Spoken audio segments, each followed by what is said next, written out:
The British Commandos were formed during the Second World War in June 1940, following a request from the Prime Minister of the United Kingdom, Winston Churchill, for a force that could carry out raids against German-occupied Europe. Initially drawn from within the British Army from soldiers who volunteered for the Special Service Brigade, the Commandos' ranks would eventually be filled by members of all branches of the British Armed Forces and a number of foreign volunteers from German-occupied countries, reaching a wartime strength of over 30 units and 4 assault brigades. The Commandos served in all theaters of war from the Arctic Circle to Europe and from the Mediterranean and Middle East to Southeast Asia. Their operations ranged from small groups of men landing from the sea by parachute, to a brigade of assault troops spearheading the Allied invasions of Europe and Asia. After the war, most commando units were disbanded, leaving only the Royal Marines' 3 Commando Brigade, the modern Royal Marine Commandos, Parachute Regiment, Special Air Service and Special Boat Service trace their origins to the Commandos. The Second World War commando legacy also extends to mainland Europe and the United States. The French Naval Commandos, Dutch Corps Commando Troepen, Belgian Para-Commando Brigade and the United States Army Rangers were influenced by the wartime Commandos formation. The British Commandos were a formation of the British Armed Forces organised for special service in June 1940. After the events leading to the British Expeditionary Forces (BEF) evacuation from Dunkirk, after the disastrous Battle of France, Winston Churchill, the British Prime Minister, called for a force to be assembled and equipped to inflict casualties on the Germans and bolster British morale. Churchill told the Joint Chiefs of Staff to propose measures for an offensive against German-occupied Europe, and stated, "They must be prepared with specially trained troops of the Hunter class who can develop a reign of terror down the enemy coast." One staff officer, Lieutenant Colonel Dudley Clark, had already submitted such a proposal to General Sir John Dill, the Chief of the Imperial General Staff. Dill, aware of Churchill's intentions, approved Clark's proposal, and on the 23rd of June 1940, the first commando raid took place. The request for volunteers for special service was initially restricted to serving army soldiers within certain formations still in Britain, and from men of the disbanding divisional independent companies originally raised from territorial army divisions who had served in the Norwegian campaign. By the autumn of 1940 more than 2,000 men had volunteered, and in November 1940 these new units were organized into a special service brigade consisting of 4 battalions under the command of Brigadier J.C. Hayden. The Special Service Brigade was quickly expanded to 12 units which became known as Commandos. Each commando had a lieutenant colonel as the commanding officer and numbered around 450 men, divided into 75-man troops that were further divided into 15-man sections. Technically, these men were only on secondment to the commandos. They retained their own regimental cap badges and remained on the regimental roll for pay. The commando force came under the operational control of the Combined Operations Headquarters. The man initially selected as the commander of Combined Operations was Admiral Roger Keyes, a veteran of the Gallipoli campaign and the Zeebrugge raid in the First World War. Keyes resigned in October 1941 and was replaced by Vice Admiral Lord Louis Mountbatten. Major General Robert Laycock was the last commander of Combined Operations. He took over from Mountbatten in October 1943. Organization: Commando units. The commando units formed in the United Kingdom were No. 1, No. 2, No. 3, No. 4, No. 5, No. 6, No. 7, No. 8. Guards, No. 9, No. 10. Inter-Allied. No. 11. Scottish. No. 12. No. 14. Arctic. No. 30. And No. 62 Commando. At the same time there were 4 commando units formed in the Middle East. No. 50. No. 51. No. 52. And the Middle East Commando. The No. 10. Inter-Allied Commando was formed from volunteers from the occupied territories and enemy aliens. It was the largest commando unit formed, and contained troops from France, Belgium, Poland, Norway, the Netherlands, and No. 3X troop. The No. 3X troop consisted of enemy aliens. It was also known as the English, Jewish, or British troop and was officially renamed the Miscellaneous Troop in 1944. Most of the troop had German, Austrian, or Eastern European backgrounds, while others were political or religious refugees from Nazi Germany. Some commandos were designated for different tasks from the start. No. 2 Commando was always intended to be a parachute unit. In June 1940 they began parachute training and were redesignated the 11th Special Air Service (SHASH) Battalion, which eventually became the 1st Parachute Battalion. After the redesignation a new No. 2 Commando was formed. Other commandos were grouped together in a larger formation known as Les Forces and sent to the Middle East. The Special Air Service and the Special Boat Squadron were formed from the survivors of Les Forces.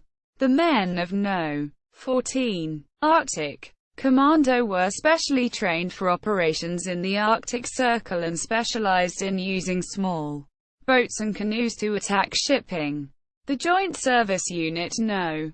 30 Commando was formed for intelligence gathering.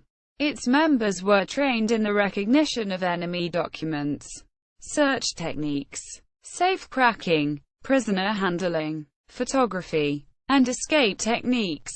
No. 62 Commando, the small-scale raiding force, was a small 55-man unit under the operational control of the Special Operations Executive (SOE). They carried out raids planned by SOE such as Operation Postmaster on the Spanish island of Fernando Po off the coast of West Africa.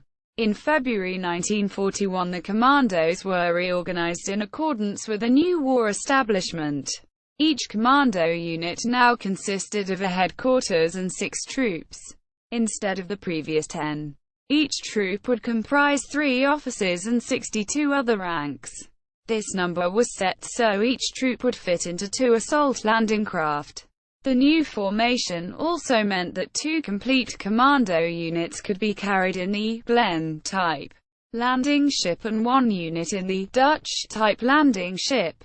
The motor transport issued to each commando consisted of 1 car for the commanding officer, 12 motorcycles, 6 with sidecars, 2 1,500-weight CWT trucks, and 1 3-ton truck. These vehicles were only provided for administration and training and were not intended to accompany the men on operations. In February 1942 the Royal Marines were tasked to organize commando units of their own. In total 9 commando units were formed by the Royal Marines. No. 40. No. 41. No. 42. No. 43. No. 44. No. 45. No. 46. No. 47 and the last. No. 48, which was only formed in 1944. In 1943 2 other commando units were formed.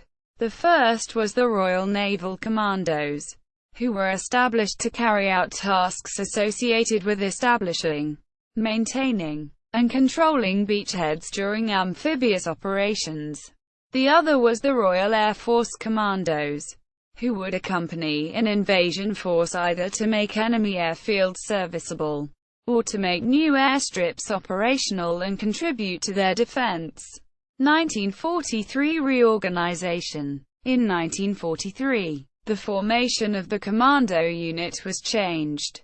Each commando now consisted of a small headquarters group, 5 fighting troops, a heavy weapons troop, and a signals platoon. The fighting troops consisted of 65 men of all ranks divided into 2 30-man sections which were subdivided into 3 10-man subsections.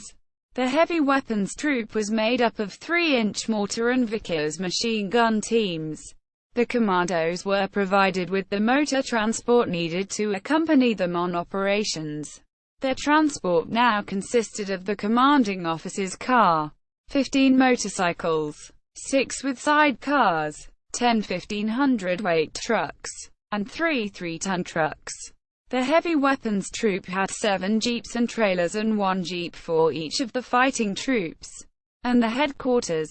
This gave them enough vehicles of their own to accommodate 2 fighting troops, the heavy weapons troop, and the commando headquarters.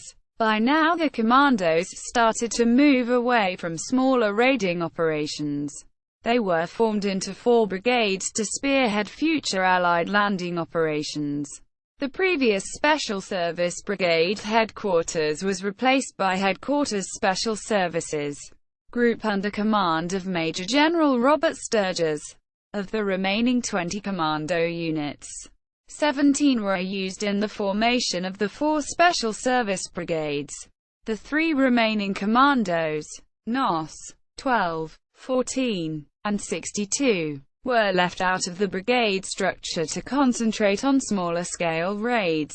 The increased tempo of operations, together with a shortage of volunteers and the need to provide replacements for casualties, forced their disbandment by the end of 1943. The small-scale raiding role was then given to the 2 French troops of No. 10, Inter-Allied Commando. From 1944 the Operational Holding Commando Headquarters was formed. It was responsible for 2 subunits, the Army and Royal Marines Holding Commando Wings. Both units had an establishment of 5 troops and a heavy weapons troop of fully trained commandos. The men in these troops were to provide individual or complete troop replacements for the commando units in the field. In December 1944, the 4 Special Service Brigades were redesignated as Commando Brigades.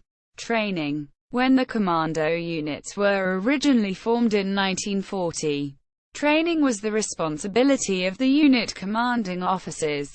Training was hampered by the general shortage of equipment throughout the British Army at this time, as most arms and equipment had been left behind at Dunkirk. In December 1940 a Middle East Commando Depot was formed with the responsibility of training and supplying reinforcements for the commando units in that theatre.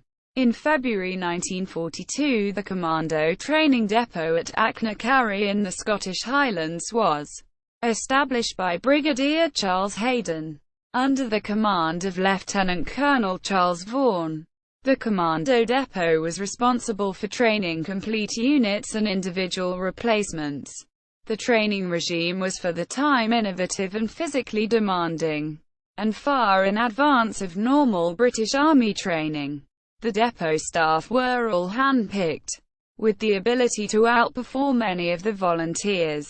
Training and assessment started immediately on arrival, with the volunteers having to complete an 8-mile 13 kilometers march with all their equipment from the Speen Bridge railway station to the commando depot. When they arrived they were met by Vaughan, who stressed the physical demands of the course and that any man who failed to live up to the requirements would be returned to unit.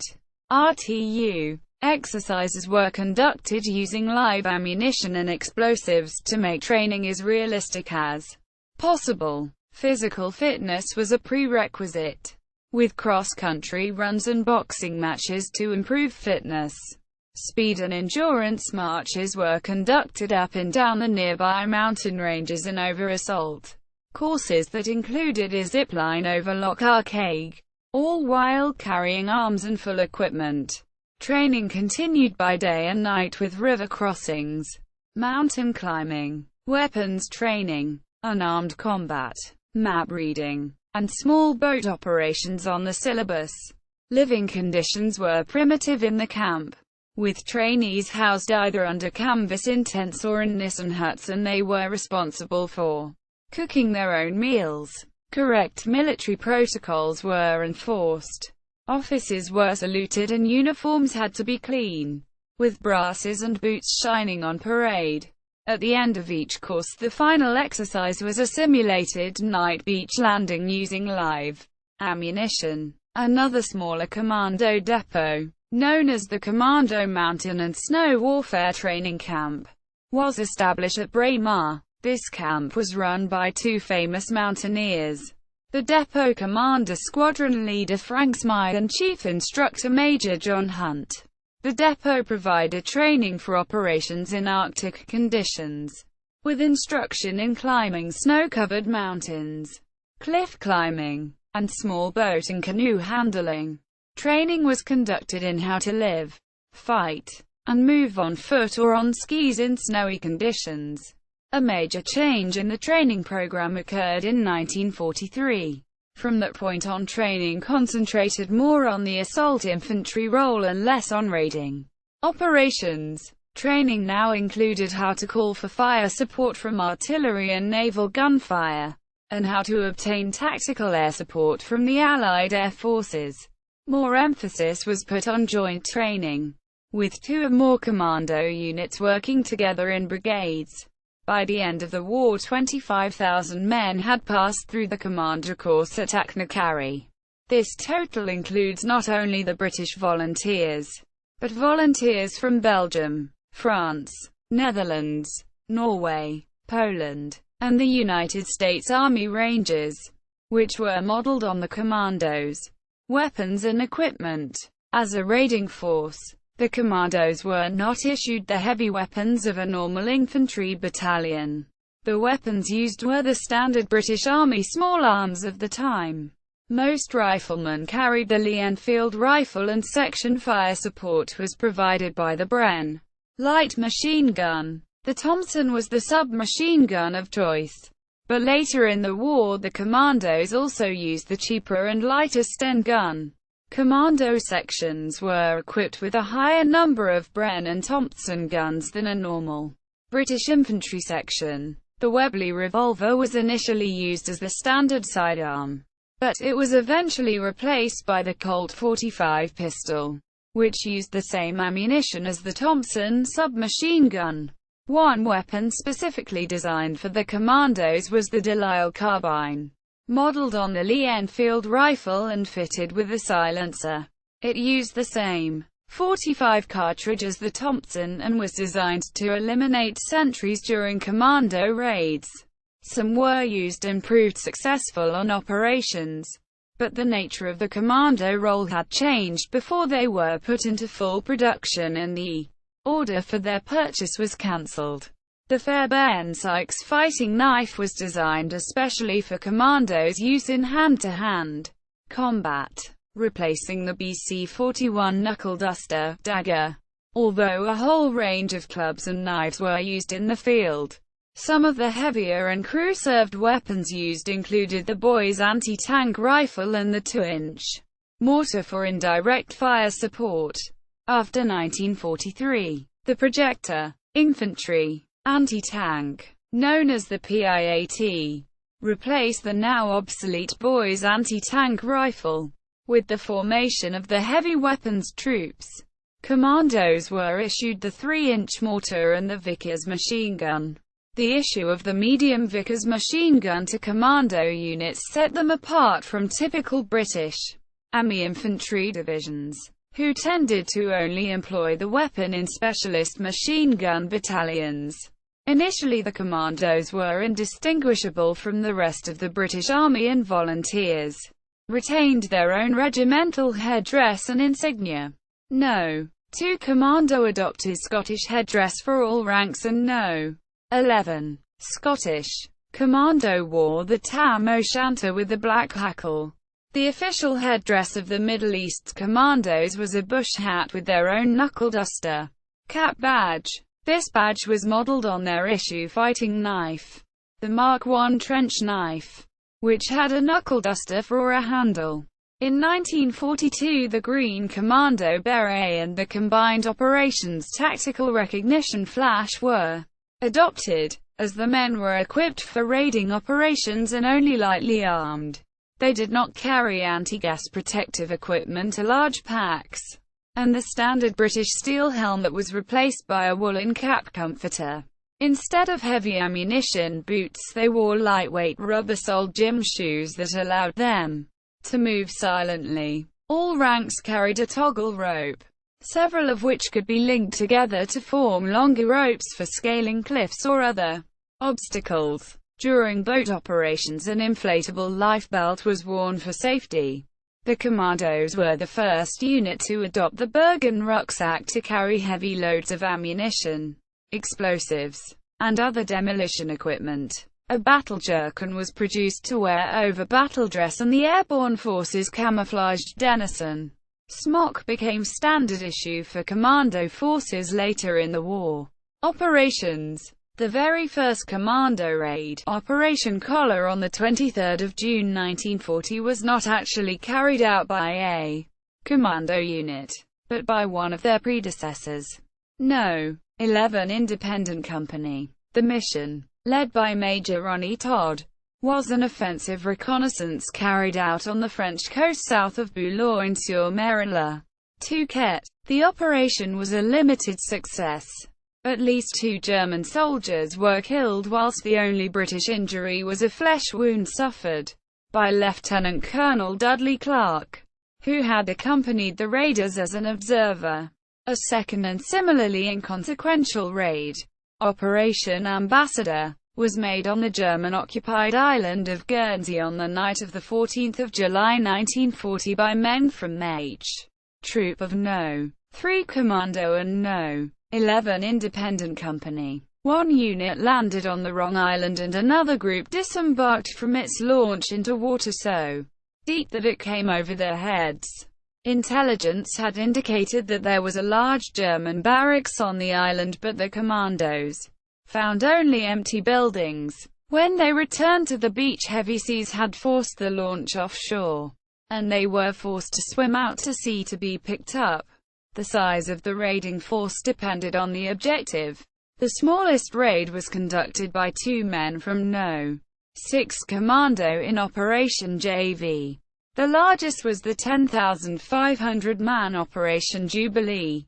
Most of the raids were scheduled to only last overnight, although some, like Operation Gauntlet, were conducted over a number of days.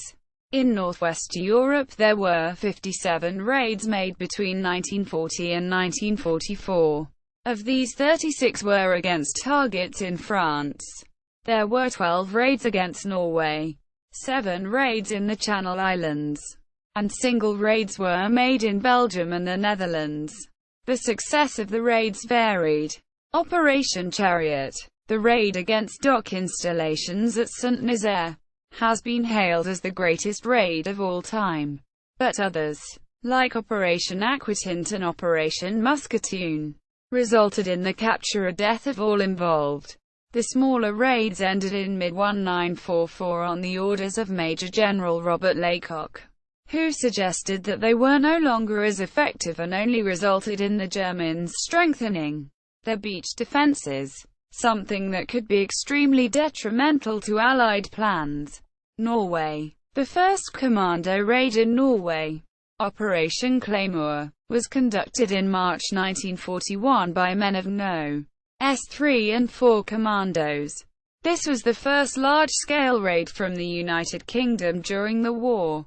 Their objective was the undefended Norwegian Lofoten Islands. They successfully destroyed the fish oil factories, petrol dumps, and 11 ships, while capturing 216 Germans, encryption equipment, and codebooks. In December 1941 there were 2 raids. The first was Operation Anklet, a raid on the Lofoten Islands by No. 12 Commando. On the 26th of December, the German garrison was in the midst of their Christmas celebrations and was easily overcome. The Commandos re-embarked after 2 days. Operation Archery was a larger raid at Vegas Island. This raid involved men from NOS 2, 3, 4 and 6 Commandos, a Royal Navy flotilla, and limited air support. The raid caused significant damage to factories, warehouses, and the German garrison, and sank 8 ships. After this, the Germans increased the garrison in Norway by an extra 30,000 troops, upgraded coastal and inland defenses, and sent a number of capital ships to the area. In September 1942, men from No. 2 Commando took part in Operation Muscatoon, a raid against the Glomfjord hydroelectric power plant. The Commandos were landed by submarine and succeeded in blowing up some pipelines, turbines, and tunnels. This effectively destroyed the generating station and the aluminium plant was shut down permanently. 1 commando was killed in the raid and another 7 were captured while trying to escape. They spent a short time at Colditz Castle before being transferred to Sachsenhausen concentration camp. Shortly after their arrival at Sachsenhausen, they were executed. They were the first victims of the secret commando order, which mandated the execution of all captured commandos. The 3 remaining commandos managed to reach Sweden and were eventually returned to No. 2 Commando. In 1943, the Norwegian troop of No. 10, Inter-Allied, No. 12, and No. 14, Arctic Commandos assisted the Royal Navy in carrying out anti-shipping raids in Norwegian coastal waters. The Commandos provided extra firepower for the Navy motor torpedo boats when they were at sea and acted as a guard force when they were at anchor in the Norwegian fjords. In April 1943, 7 men of No. 14, Arctic Commando took part in a raid on German shipping near Horgen code-named Operation Checkmate. They managed to sink several ships using limpet mines, but were captured and eventually taken to Sachsenhausen and Bergen-Belsen concentration camps, where they were executed. The Germans responded to the numerous raids directed at Norway by increasing the number of troops stationed there. By 1944, the garrison had risen to 370,000 men. In comparison, a British infantry division in 1944 had an establishment of 18,347 men. Channel Islands. There were 7 commando missions carried out on the Channel Islands.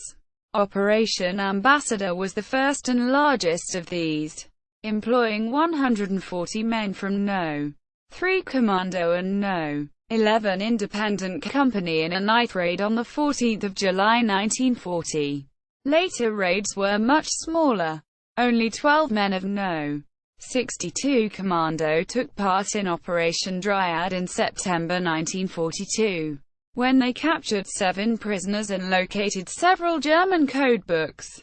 Operation Brantford, a reconnaissance mission that aimed to identify a suitable gun position to support future raids on Alderney, followed only days later. In October of that year, 12 men from No. S-12 and 62 Commandos took part in Operation Basalt, a raid on Sark that saw 4 Germans killed and 1 taken prisoner. All the other Channel Islands raids were less successful.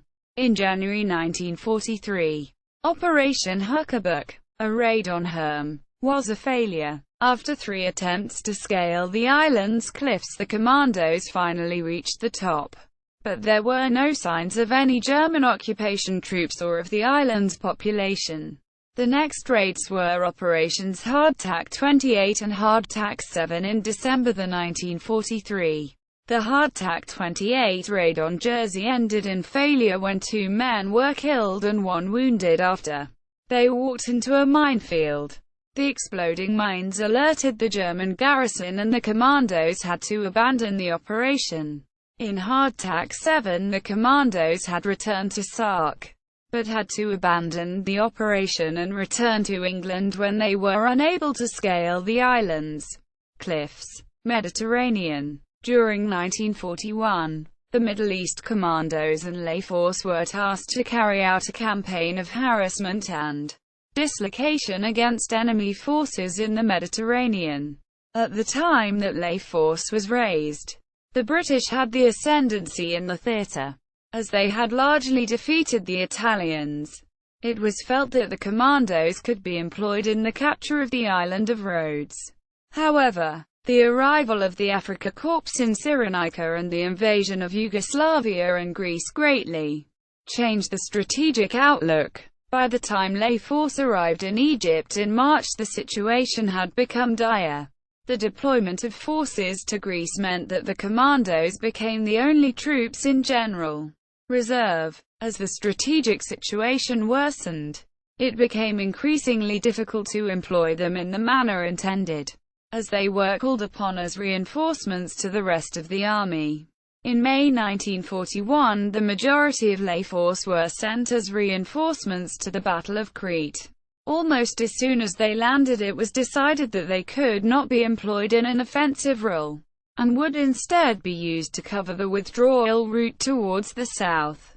They were ill-equipped for this type of operation, as they were lacking in indirect fire support weapons such as mortars or artillery.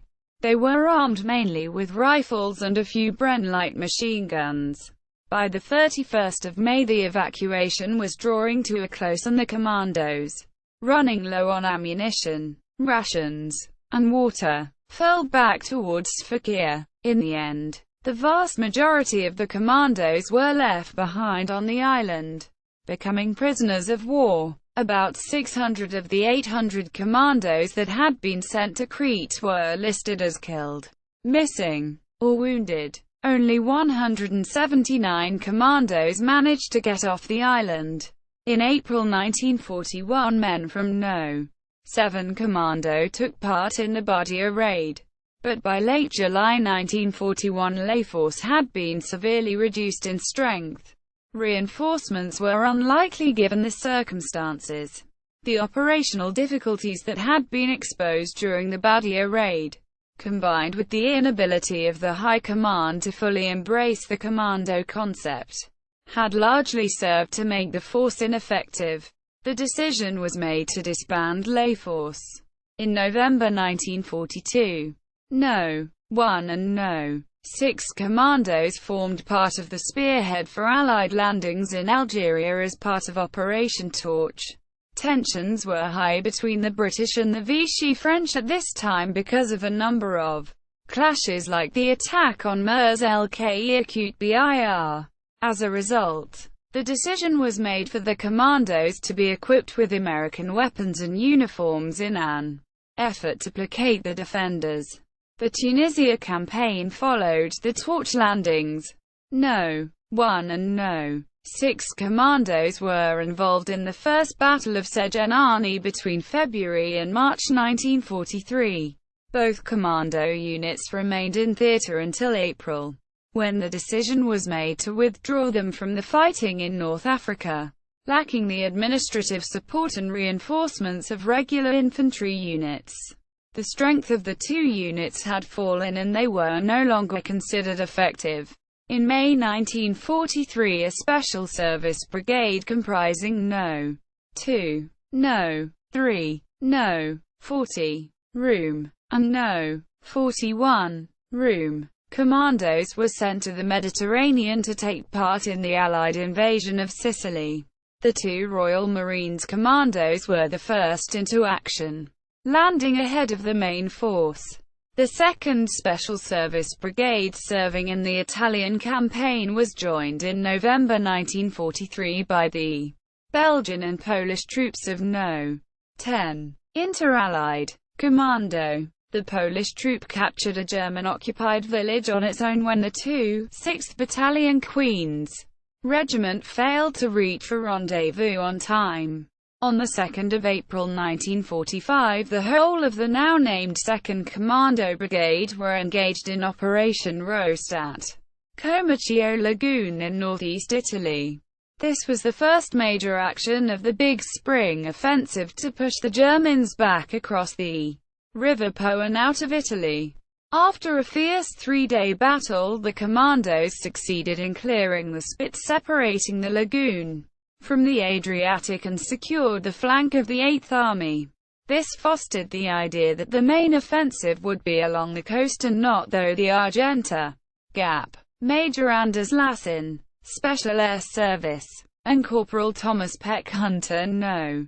43, Royal Marine Commando were each awarded a posthumous Victoria Cross for their actions during Operation Roast France. There were 36 commando raids targeted against France between 1940 to 1944, mostly small affairs involving between 10 and 25 men. Some of the larger raids involved one or more commando units. In March 1942, No. 2 Commando plus demolition experts from 7 other commando units took part in Operation Chariot, also known as the Saint Nazaire Raid. The destroyer HMS Campbelltown, accompanied by 18 smaller ships, sailed into St. Nazaire where Campbelltown was rammed directly into the Normandy dock gates. The commandos engaged the German forces and destroyed the dock facilities. 8 hours later, delayed action fuses set off the explosives in the Campbelltown, which wrecked the dock gates and killed some 360 Germans and French. A total of 611 soldiers and sailors took part in Chariot. 169 were killed and 200, most wounded, taken prisoner. Only 242 men returned. Of the 241 commandos who took part, 64 were killed or missing and 109 captured. Lieutenant Colonel Augustus Charles Newman and Sergeant Thomas Durrant of the Commandos, plus 3 members of the Royal Navy, were awarded the Victoria Cross. 80 others received decorations for gallantry. On 19 August 1942 a major landing took place at the French coastal town of Dieppe. The main force was provided by the 2nd Canadian Infantry Division, supported by No. 3 and No. 4 Commandos. The mission of No. 3 Commando was to neutralize a German coastal battery near Bernville-le-Grand that was in a position to fire upon the landing at Dieppe. The landing craft carrying No. 3 Commando ran into a German coastal convoy. Only a handful of commandos, under the second-in-command Major Peter Young, landed and scaled the barbed wire-laced cliffs. Eventually 18 commandos reached the perimeter of the battery via Bernville and engaged the target with small arms fire. Although unable to destroy the guns, they prevented the Germans from firing effectively on the main assault by harassing their gun crews with sniper fire. In a subsidiary operation, No. 4 Commando landed in force along with the French troop No. 10 Inter-Allied Commando and 50 United States Army Rangers and destroyed the artillery battery at Varingville. Most of No. 4 Commando safely returned to England. Captain Patrick Porteous of No. 4 Commando was awarded the Victoria Cross for his actions during the raid. During the Normandy landings of 6 June 1944, 2 Special Service Brigades were deployed. The 1st Special Service Brigade landed behind the British 3rd Infantry Division on Sword Beach. Their main objective was to fight through to the 6th Airborne Division that had landed overnight and was holding the northern flank and the bridges over the Orne River. The commandos cleared the town of Weetram and headed for the bridges, about 10 miles, 16 kilometers, away. Arriving at the Pegasus Bridge, the commandos fought on the left flank of the Orne bridgehead until they were ordered to withdraw. The brigade remained in Normandy for 10 weeks, sustaining 1,000 casualties, including the brigade commander, Brigadier Lord Lovett. The All-Royal Marines 4th Special Service Brigade was also involved in the Normandy landings. No. 48 Commando landed on the left flank of Juno Beach and No. 41 Commando landed on the right flank of Sword Beach and then assaulted Lyon-sur-Mer. No. 48 Commando landed in front of the St. Aubin-sur-Mer strongpoint and lost 40% of its men. The last 4th Brigade unit ashore was No. 47 Commando, which landed on Gold Beach near the town of Asnelles. 5 of the landing craft assault carrying them ashore were sunk by mines and beach obstacles, which resulted in the loss of 76 of their 420 men. These losses delayed their advance to their primary objective, the port of Port-en-Bessin, which they captured the following day.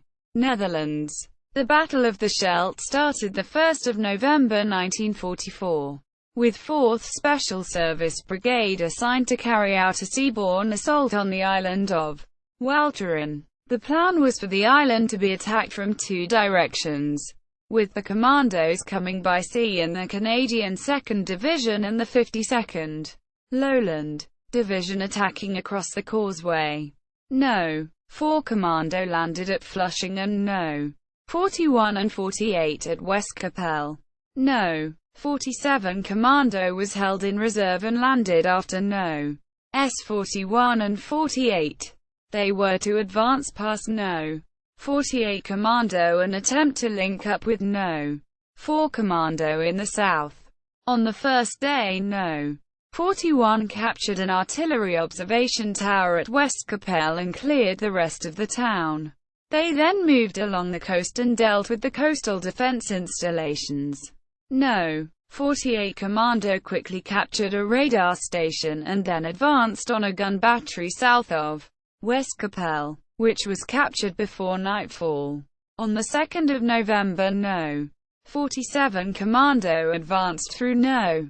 48 Commando to attack a gun battery at Zuterland. The attack failed, with the unit suffering heavy casualties, including all the rifle troop commanders. The next day, No. 47, supported by No. 48 Commando, again attacked the Zuterland gun battery. This time they managed to continue the advance and link up with No. 4 Commando. The capture of these batteries allowed the Navy to start sweeping the channel into Antwerp for mines. On the 5th of November, No. 41 Commando captured the gun battery northeast of Domburg. This left only one battery still under German control. The brigade regrouped and concentrated its assault on the last position. Just before the attack began on the 9th of November, the 4,000 men in the battery surrendered. This was quickly followed by the surrender of the rest of the island's garrison. Germany. In January 1945, the 1st Commando Brigade were involved in Operation Blackcock, where Lance Corporal Henry Harden of the Royal Army Medical Corps, attached to No. 45 Royal Marine Commando, was awarded the Victoria Cross. The 1st Commando Brigade next took part in Operation Plunder, the crossing of the Rhine River in March 1945.